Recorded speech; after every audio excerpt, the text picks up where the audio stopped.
Bienvenido querido hermano a esta conferencia, segunda parte de la conferencia titulada La obra del Espíritu Santo.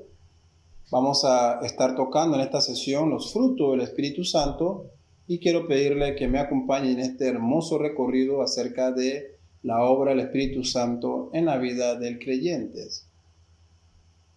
Quiero compartirle nuevamente la bibliografía que estamos utilizando para que usted pueda tener la referencia a los recursos literarios y hacer justicia a la labor que han hecho otros creyentes en el pasado y de los cuales estamos sacando todo el material para la exposición que estamos teniendo en este momento.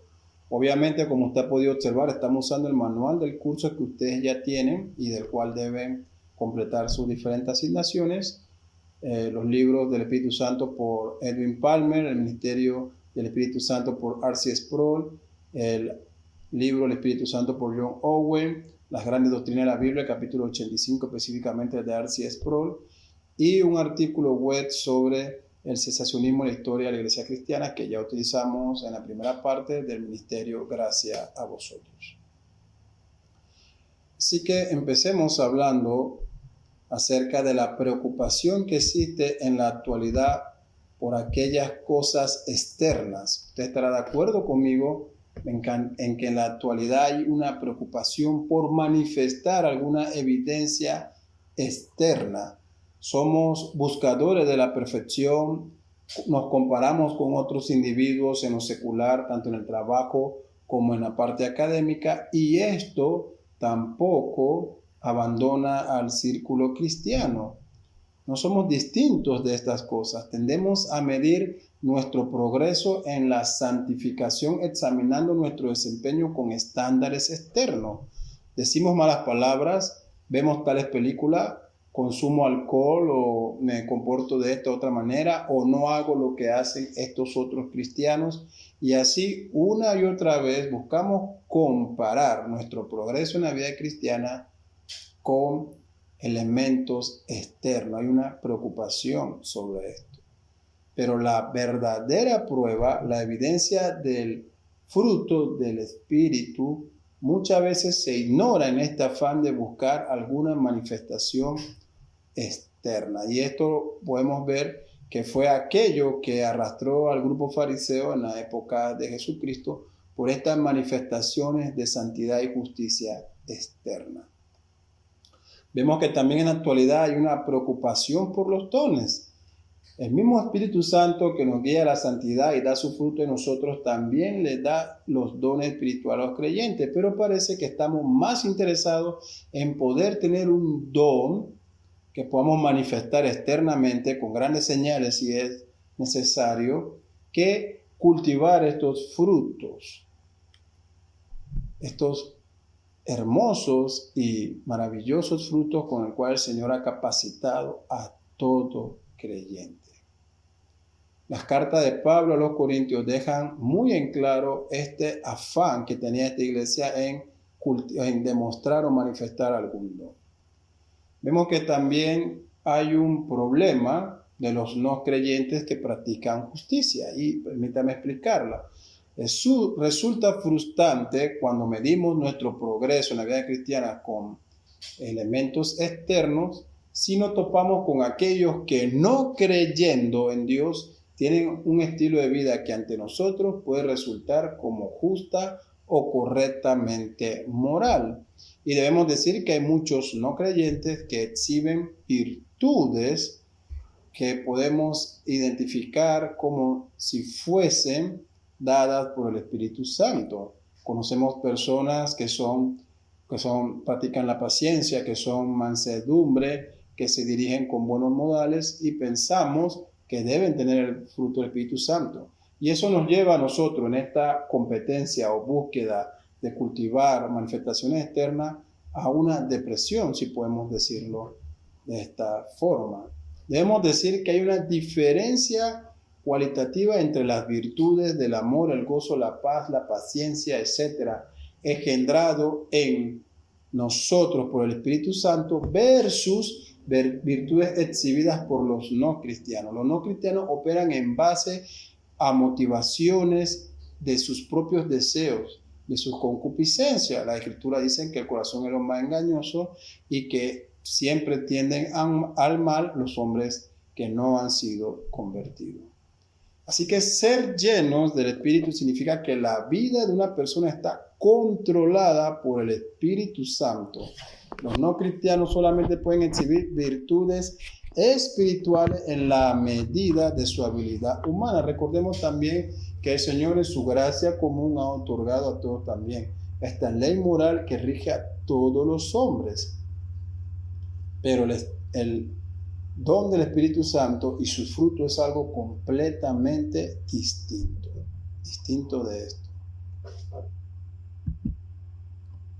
Permítame entonces pasar a la siguiente lámina, en donde vamos a estar viendo rápidamente lo que las Escrituras identifica como los frutos de la carne. Antes de entrar al desarrollo de los frutos del Espíritu Santo, Pablo en el libro de Gálatas expone primero las obras de la carne.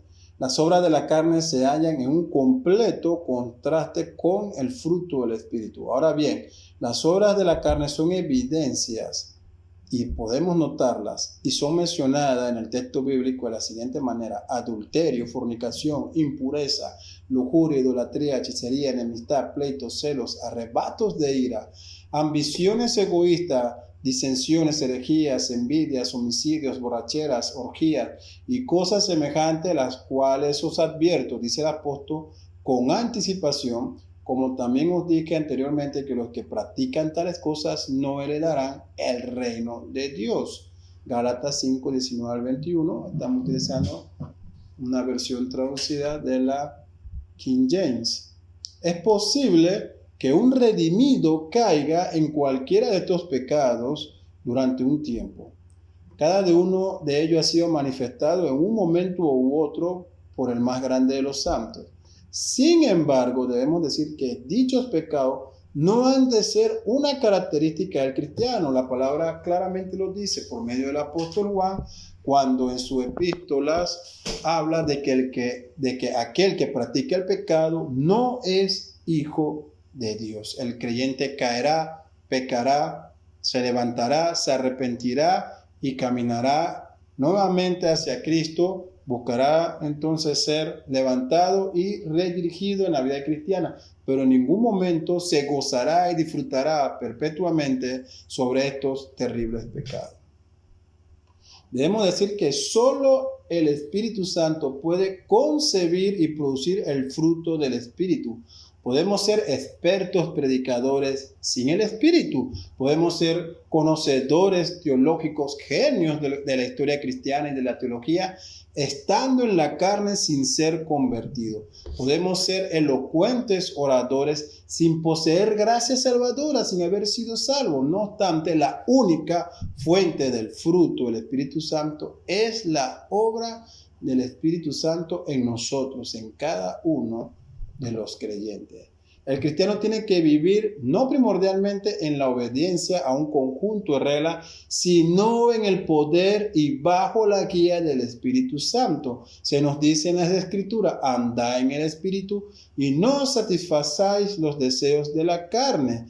Después de que Pablo ha presentado estos frutos de la carne, o esta evidencia de la carne, él pasa y enumera estos benditos, este fruto del Espíritu Santo para cada uno de nosotros. Él dice: más el fruto del Espíritu es amor, gozo, paz, paciencia, benignidad, bondad, fe, mansedumbre, templanza, y añade: contra tales cosas no hay ley, como se nos dice en los versos 22 y 23 de Gálatas 5. Ahora entremos de lleno a ver qué es el fruto del Espíritu Santo. Lo primero que nos llama la atención al leer esta lista que Pablo presenta es que hace que el fruto del Espíritu se considere, y lo entendemos así, en un sentido singular. Es un solo fruto. Aunque a veces tendemos a hablar en plural, sobre los frutos del Espíritu, considerando a cada de uno de ellos aislado, al amor, la benignidad, la bondad, la fe, por aislado. En Gálatas 5:22 se habla en singular.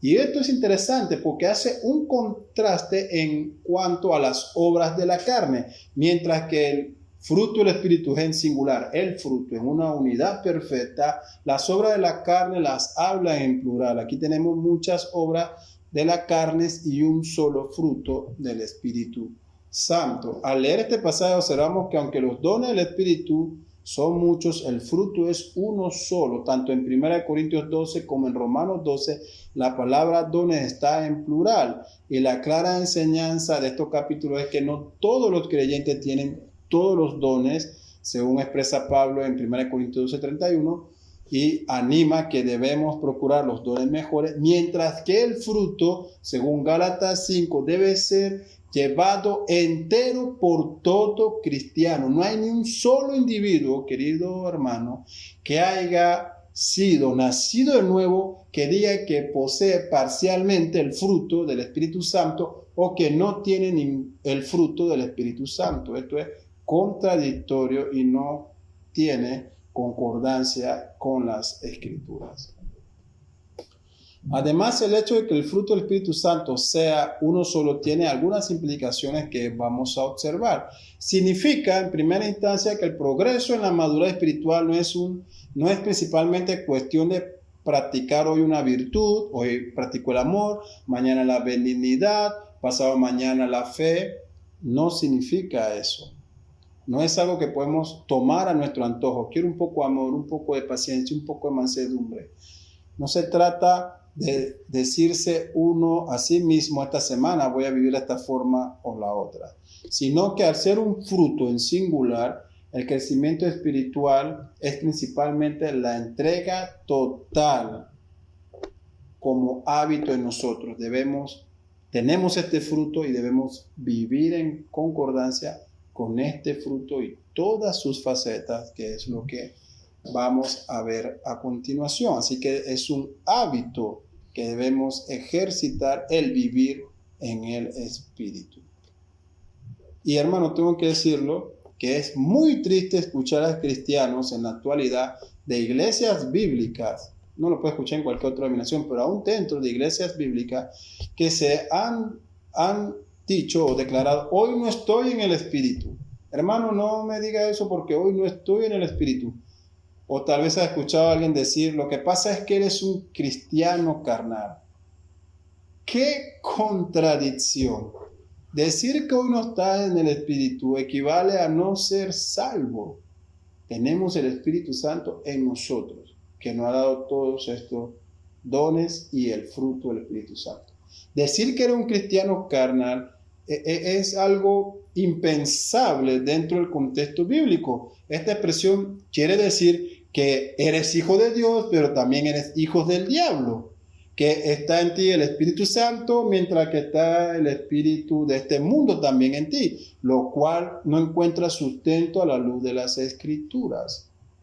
Y esta ha sido la excusa para tener personas dentro de nuestras congregaciones haciendo y viviendo como el mundo bajo la etiqueta de ser cristiano. Es momento de que seamos serios en identificar a la luz de la Escritura aquellos que verdaderamente son hijos de Dios, de acuerdo a lo que la Escritura nos muestra, y aquellos que están viviendo en desobediencia a Dios.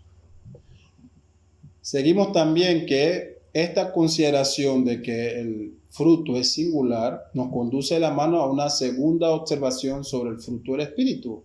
El propio nombre de fruto nos hace pensar en crecimiento, como el fruto de una planta de un árbol.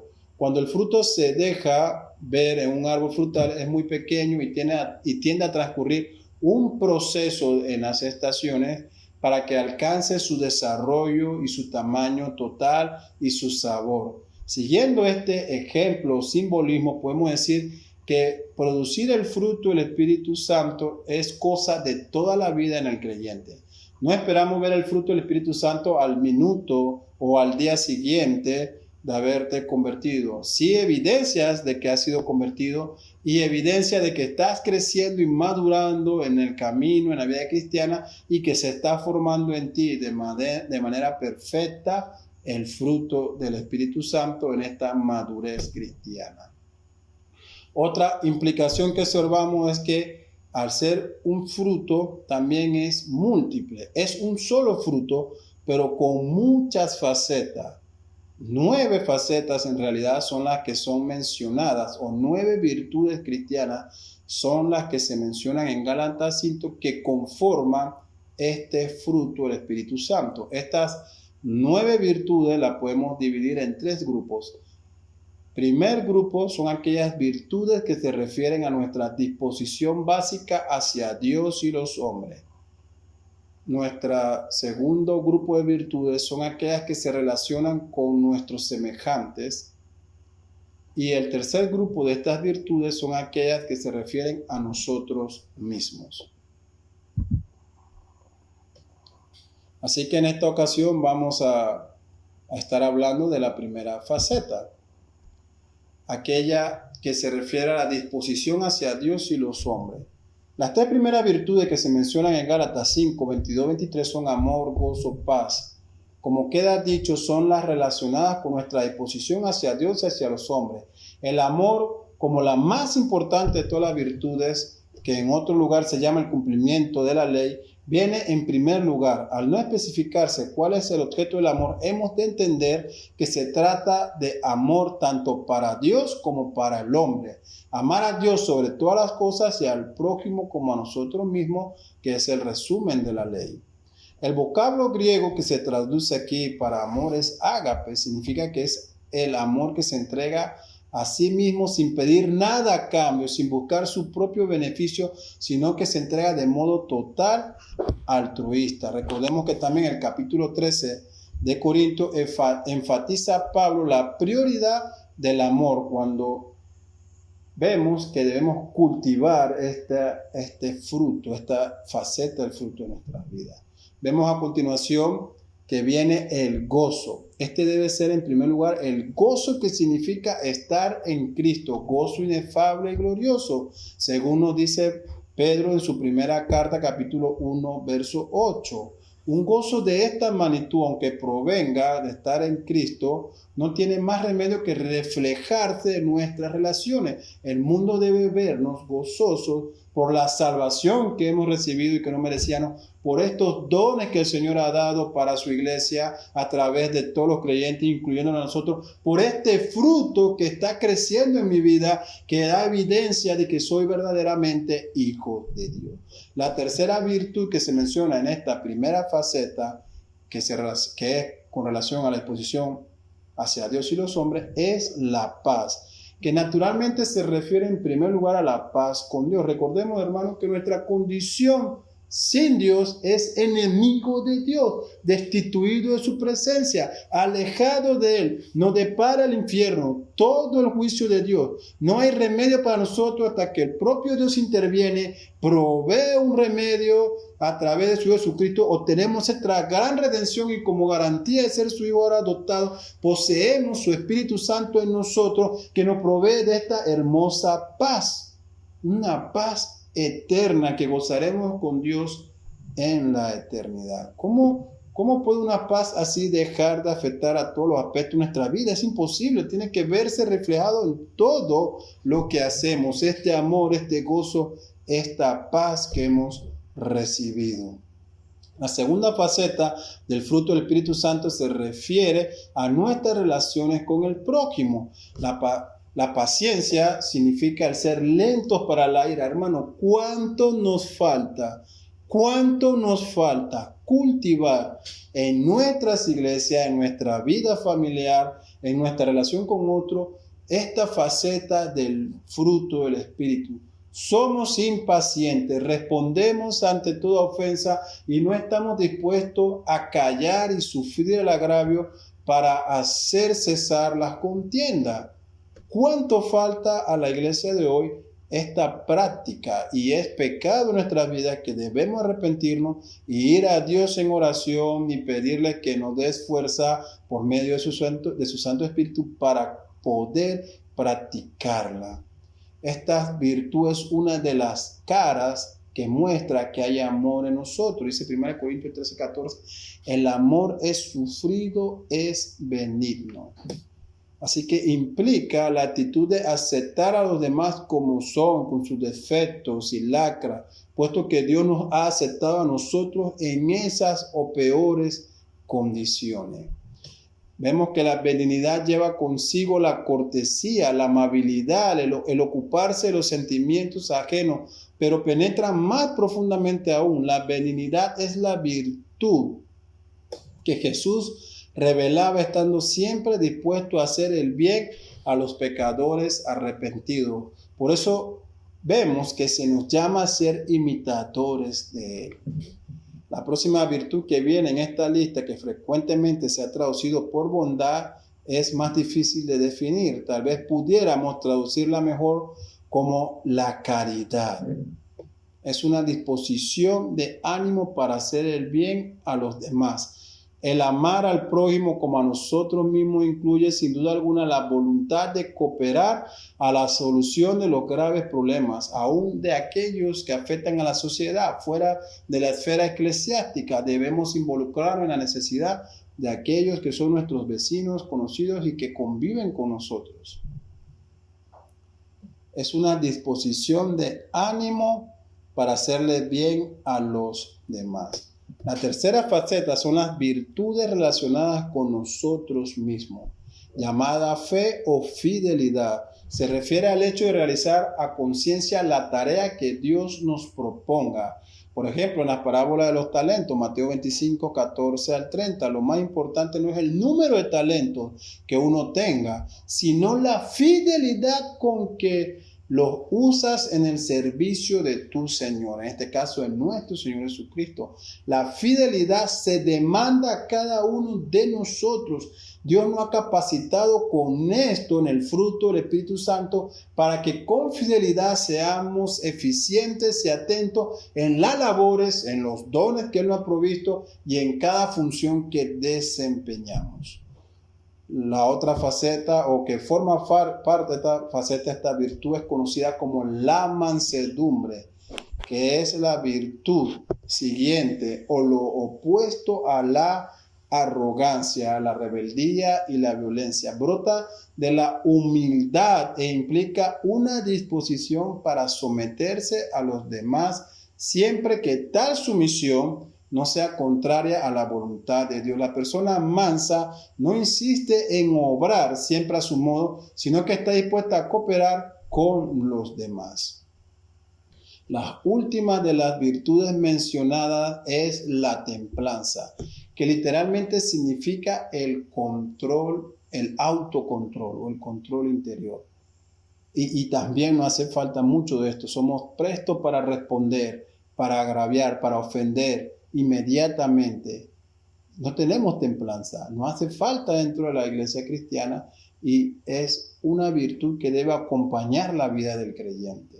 Es la capacidad de controlarse a sí mismo, es la virtud que nos permite controlar nuestras inclinaciones de forma que no estemos enteramente a merced de nuestros apetitos carnales, de nuestro mal genio. Esa excusa de que yo tengo mal carácter, hermano, no tiene lugar dentro del cuerpo de Dios. Se dice en las Escrituras que en la conversión se ha transformado nuestra mente, nuestra voluntad, nuestro corazón. Somos una nueva criatura. No hay tal cosa como un mal genio o un mal carácter dentro del creyente.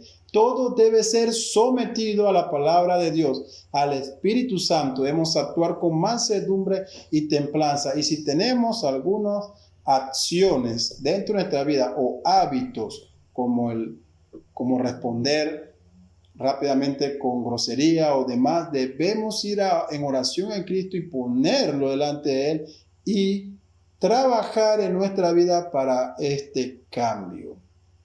Así que vemos entonces que la templanza significa el controlarse a sí mismo. Y esta virtud no solamente nos librará de caer en enemistad entre los creyentes, sino que también el autocontrol nos ayuda a no exponernos a las tentaciones y el pecado. Sobre esta sesión, hermanos, podemos concluir que estas 9 virtudes componen el fruto del Espíritu Santo. Si nos entregamos más por entero al Espíritu Santo, creceremos, no en una o 2 de estas virtudes, sino que será un crecimiento homogéneo, correcto, natural, es decir, creceremos en todas estas virtudes. Semejante entrega al Espíritu Santo es el mejor antídoto contra una vida espiritualmente pobre y egocéntrica. La promesa de Dios es andad en el Espíritu y no satisfaréis los deseos de la carne. Y esto es lo importante, porque esa satisfacción, eso de proveer a la carne, es nuestra culpa. Debemos evitar exponernos a situaciones en donde respondamos carnalmente. Evitar proveer circunstancias en la cual caeremos en el pecado. Es parte de cuidar nuestra salvación, de cuidar nuestra vida cristiana, de andar en el Espíritu, evitando exponernos a estas situaciones. Vamos entonces a pasar ahora a la tercera parte de esta sesión sobre la obra del Espíritu Santo y vamos a estar hablando sobre el Espíritu Santo en la perseverancia del cristiano. Permítame entonces pasar a esta sesión en donde estaremos hablando sobre el Espíritu y la perseverancia. Seguimos utilizando la misma bibliografía que ya le compartí en las sesiones anteriores para que usted recuerde que todos los recursos que hemos utilizado en esta conferencia se han extraído de estos libros que usted puede también adquirir para ampliar más sus estudios. Ahora hablemos sobre el Espíritu Santo en la perseverancia del cristiano.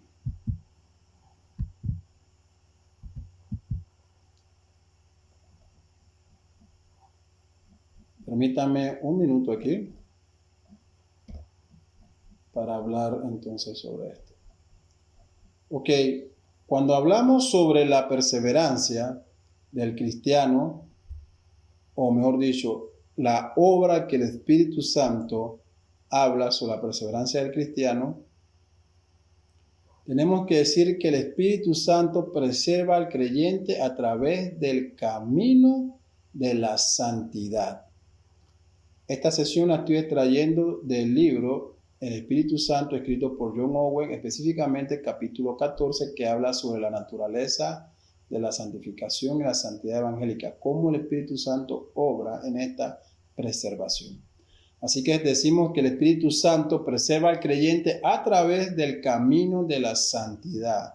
Esto es claro en la oración que Pablo tiene sobre los cristianos en Primera de Tesalonicenses 5:23, cuando él dice: el Dios de paz los santifique completamente. Y agrega en el verso 24, su aseguranza es que fiel es Él que lo hará. De esta oración primero aprendemos que el que nos santifica es Dios. Así como Dios nos dio nuestro ser, así nos da nuestra santidad. No es por naturaleza, sino por gracia, por don, que somos hechos santos. Segundo, aprendemos que Él nos santifica, es declarado enfáticamente de ser Dios quien lo está santificando. Si Dios no lo hace, nadie más lo hará. Y por tercero, aprendemos que el que nos santifica es el Dios de paz. Cuando hablamos de la santificación como tal, en teología se hace referencia a una santificación a la cual se refieren como posesiva y a una que se refieren progresiva. Entendemos por consiguiente que el creyente ha sido declarado santo en el momento de la justificación, cuando se le han imputado todos los méritos, todas las virtudes de Cristo. En ese momento de su conversión y justificación, Él ha sido declarado santo, como si Él mismo hubiese cumplido todo lo que Cristo cumplió y es recibido ante Dios. En el otro sentido, la santificación progresiva se refiere a la vida cristiana, al progreso, a la madurez, al camino hacia la glorificación que el creyente lleva a lo largo de su vida cristiana. Y de esta es en la cual nos estamos refiriendo, que es la forma en la que el Espíritu Santo está preservando al creyente. Y es que las Escrituras es clara: sin santidad nadie verá al Señor. Sin santidad nadie verá al Señor. Y el Espíritu Santo trabaja en nuestras vidas, preservándonos en este camino de santidad hasta el día en que estemos ante nuestro Señor Jesucristo. Así que vamos a ver entonces este punto de santificado por el Dios de paz. La santificación es un fruto de esa paz con Dios, la cual Él ha hecho y preparado para nosotros por Jesucristo. Dios estaba en Cristo, dice la Escritura, reconciliando al mundo, 2 Corintios 5:19, reconciliando al mundo que estaba en enemistad con Dios. Dios, al santificar nuestra naturaleza, mantiene esa paz, la cual tenemos con Él. En la santidad, que mantiene una sensación de paz con Dios e impide esos pecados espirituales, los cuales todavía luchan en nosotros y nos atraen hacia esa naturaleza corrupta que está todavía en nuestro ser, en nuestra carne, batallando.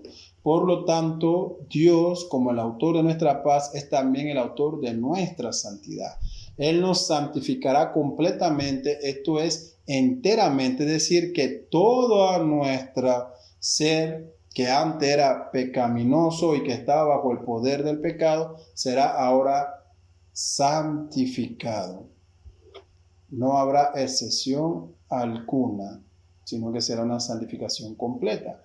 Nuestra naturaleza estará entera, es sujeto de esta obra. Él hará santa cada parte de nosotros y esta obra eventualmente será perfeccionada al fin en nuestra glorificación.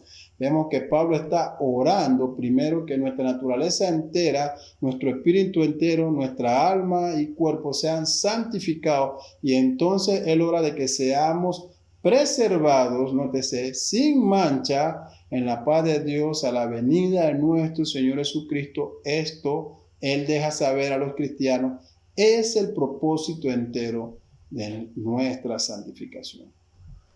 Debemos decir que la santificación la obra el Espíritu. Por consiguiente, la santificación entonces es la obra del Espíritu Santo en nuestra naturaleza entera. Procede de la paz hecha para nosotros por Jesucristo. Por esta paz con Dios, por medio de Jesucristo, seremos preservados sin mancha o seremos mantenidos en un estado de gracia y aceptación continua con Dios, de acuerdo con los términos de pacto que Dios ha hecho hasta el fin. Pero antes de ir más lejos, debemos realizar y mencionar que hay dos clases de esta santificación, como ya he dicho. Hay la santificación por la cual la gente o cosas son dedicadas. En el caso nosotros hemos sido hechos santos, separados para Dios, y tenemos esta santificación progresiva.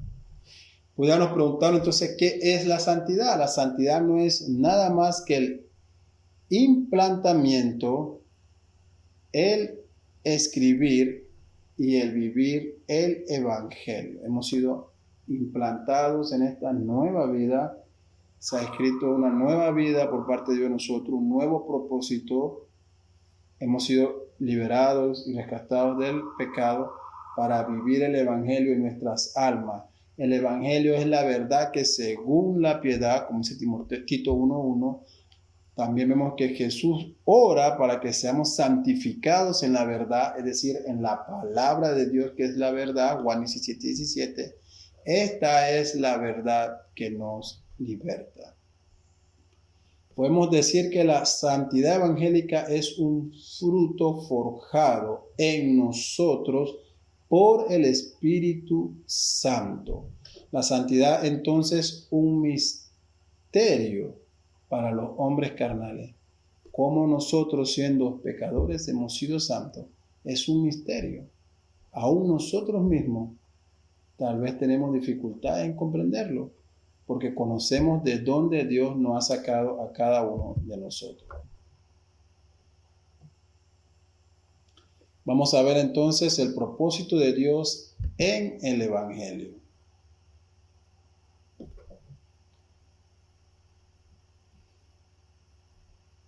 Somos preservados también por el Espíritu Santo a través del Evangelio. El primer propósito de Dios en él y por el Evangelio es la gloria de su nombre, la gloria a su sabiduría, la gloria a su bondad, a su amor, a su gracia, a su justicia, a su santidad por Jesucristo. Y vemos que Él busca siempre toda la gloria. Pero simultáneamente el Evangelio revela el amor y gracia de Dios a los pecadores perdidos, la cual nos es dada mediante Jesucristo, y es solo por Jesucristo, como Dios encarnado, que Dios será glorificado y los pecadores salvados. El propósito del Evangelio es también de persuadir a los hombres por la predicación de la verdad y el aliento de la promesa de renunciar a sus pecados y todas estas otras maneras de satisfacer a Dios y de recibir por fe esa manera de vida y salvación que por el Evangelio es predicada a ellos. El propósito del Evangelio también es de ser el medio para traer y dar a los pecadores un derecho y un título a esa gracia y misericordia, a esa vida y justicia revelada y ofrecida a ellos en el Evangelio. Sabemos claramente que la inspiración de la palabra de Dios es obra del Espíritu Santo, quien también nos preserva a través del Evangelio. Nos revela el camino de salvación, nos revela los medios de gracia, nos revela el propósito de Dios, nos lleva a caminar en esos propósitos, a seguir estas buenas obras que Dios ha preparado para los que le aman. El Espíritu Santo no solamente está inspirando o inspiró la Escritura, sino que nos transforma por medio de ella en esta obra de preservación en la vida cristiana. Podemos decir que el propósito del Evangelio es también de traer a los creyentes a una unión con Cristo como su cabeza espiritual y mística, afirmar sus corazones y almas en fe, confianza y amor directamente en el Hijo de Dios como encarnado y como su mediador. Es para invitar y alentar a los pecadores perdidos a creer y aceptar el camino de gracia, vida y salvación por Jesucristo. Todo esto es una obra que el Espíritu Santo, aún antes de que nosotros seamos convertidos, está obrando. Él es quien nos atrae a Cristo. Él es quien nos revela las Escrituras, nos hace entenderlas. Él es quien nos revela nuestro corazón pecaminoso. Él es el que nos confronta contra el juicio de Dios. Él es el que nos lleva a reconocer nuestra necesidad de Salvador. Él es quien nos revela lo que Dios demanda a todo hombre. Él es quien obra en nosotros el nuevo nacimiento. Él es quien transforma nuestra mente, nuestro corazón en esta obra de regeneración.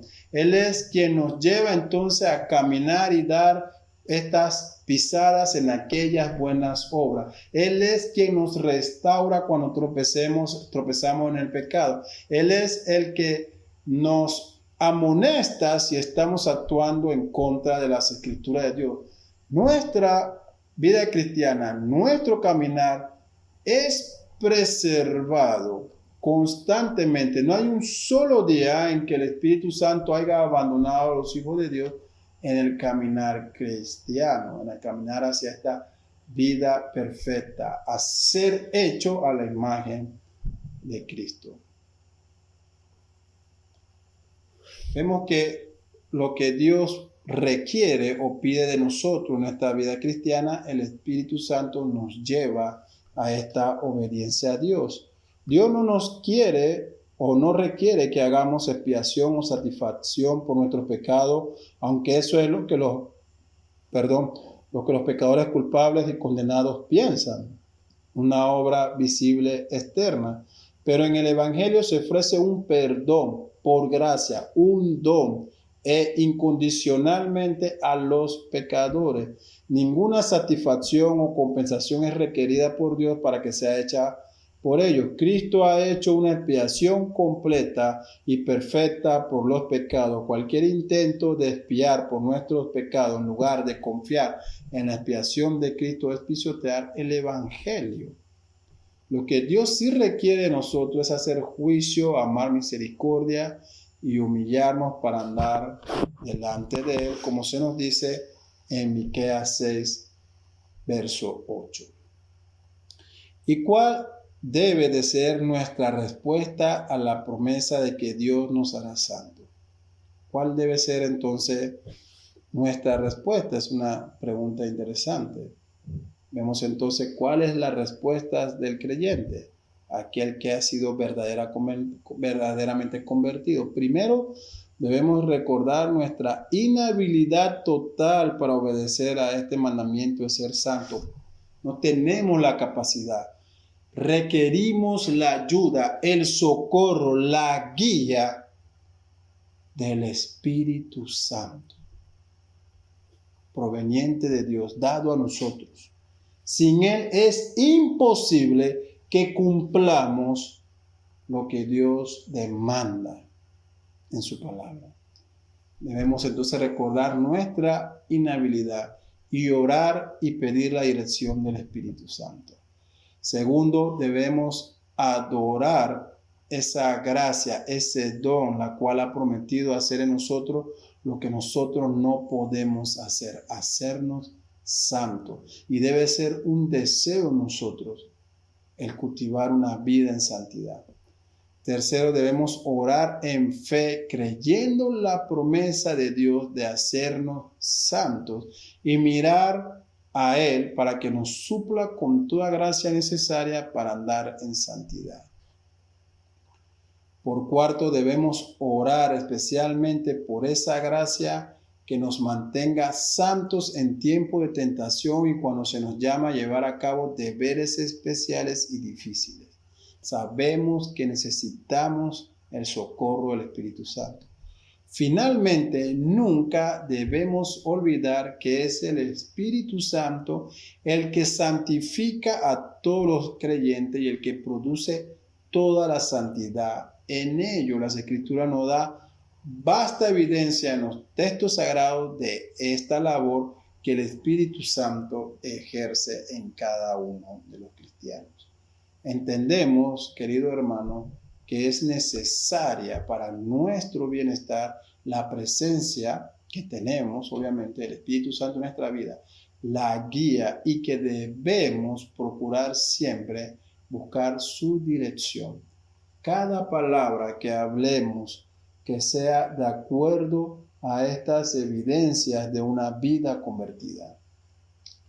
Generalmente a las iglesias reformadas se le cataloga o etiqueta de manera errada de que no creemos en la obra del Espíritu Santo. Totalmente falso. Creemos completamente en el Espíritu Santo, como lo hemos demostrado en estas conferencias que hemos impartido todos estos días. Creemos de acuerdo a lo que las Escrituras nos revela y no a una visión humana de lo que queremos que sea el Espíritu Santo. El Espíritu Santo es Dios, como se ha enseñado, distinto del Padre y del Hijo, perfectamente en unidad en la Trinidad. No es una fuerza impersonal, es una persona, como se vio en la sesión anterior por el profesor Daniel Lobo. Y ha sido dado a cada uno de nosotros. ¡Qué don tan maravilloso! Y no solamente eso, sino que Él está constantemente moldeándonos a la imagen de Cristo. Y hemos recibido dones para usarlo en la edificación de la iglesia, no en nuestra propia autosatisfacción o en busca de una fama, sino para la edificación, para expandir el reino, para progresar el evangelio en este mundo. Eso es suficiente temor para nosotros. Debemos entonces procurar andar en el Espíritu, no satisfacer los deseos de la carne, rogarle a Dios siempre que nos guíe a través de su Santo Espíritu. Eso es, hermano, lo que queremos dejar en esta conferencia, en este cierre de conferencia sobre la obra del Espíritu Santo. Es requerida para todo creyente y sin ella no podemos andar en santidad ante Dios. Hemos llegado al cierre de estas conferencias. Les doy pues todas las gracias por el tiempo y la paciencia que han tenido para conmigo y con todo el equipo de profesores que ha estado anteriormente trayéndoles estas enseñanzas. Hemos orado a Dios para que esto sea de edificación a su vida, para que el Espíritu Santo pueda transformar su vida con cada una de las exposiciones y que ustedes puedan crecer más en el conocimiento de Dios, el Espíritu Santo. Que podamos alabarle de la manera correcta como se nos manda en las Escrituras.